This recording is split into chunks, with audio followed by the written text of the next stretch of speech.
Many teams around the NHL have some restricted free agents or RFAs holding out on a contract to get that deal that they want.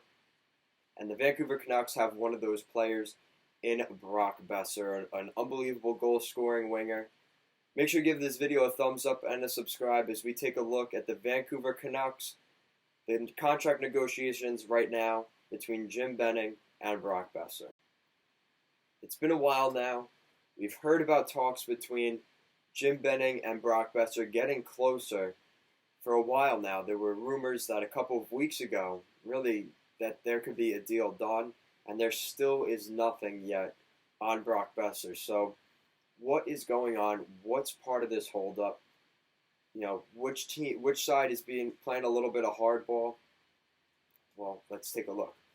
So, the Vancouver Canucks have a 22-year-old in Brock Boeser who had a pretty good season last year. Maybe not the season that they were hoping he would have. He was injured for a couple of games, actually more than a few, unfortunately, but still an unbelievable goal scorer, and I would expect that to come back this season for Boeser as long as he can stay healthy. He's a really good player in his career already. He has 116 points in 140 games, so he's really, it's not a point per game, but it's pretty close. And for your first 2 years in the NHL to be putting up those kind of numbers it's unbelievable. He had 26 goals last year, but here's the problem: in 69 games, so he almost missed 20 games last year, which is definitely tough for a Vancouver Canucks team that was kind of lacking in depth in terms of their forwards, specifically the wing. So it was definitely tough not having Boeser in the lineup. Now, obviously, Elias Pettersson came on the scene and kind of helped the Canucks, with their issues, but Boeser definitely could have helped, especially with that top line. Unfortunately, he was out of the lineup. So what we're hearing is Jim Benning is looking to get a deal done, sort of like the Bo Horvat contract, which would be $6 million each season for 6 years. It doesn't seem like Brock Boeser wants to go that long. He doesn't want to have a 6-year contract. He's thinking more like a 4-year contract for $7 million.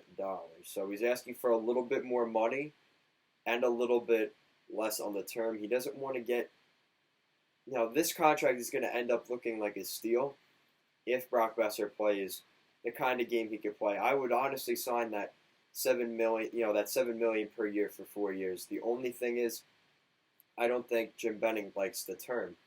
If he was able to get him for $7 million for 6 years, I still feel like that would be worth it. But I feel like Brock Boeser is very set on getting that 4-year number, which he'll more than likely get. Either it's going to be 4 or 5. I don't see Boeser really, but the problem is here, you don't know. Like, the leverage, he really doesn't have much leverage. He didn't play enough games in the NHL to warrant an offer sheet. So that makes things more difficult for Boeser. He really doesn't have a ton of leverage here. So it's more than likely going to end up going in the Vancouver Canucks' favor. But nonetheless, if it's still a 6x6, nonetheless, it's still a good contract for a guy like Brock Boeser.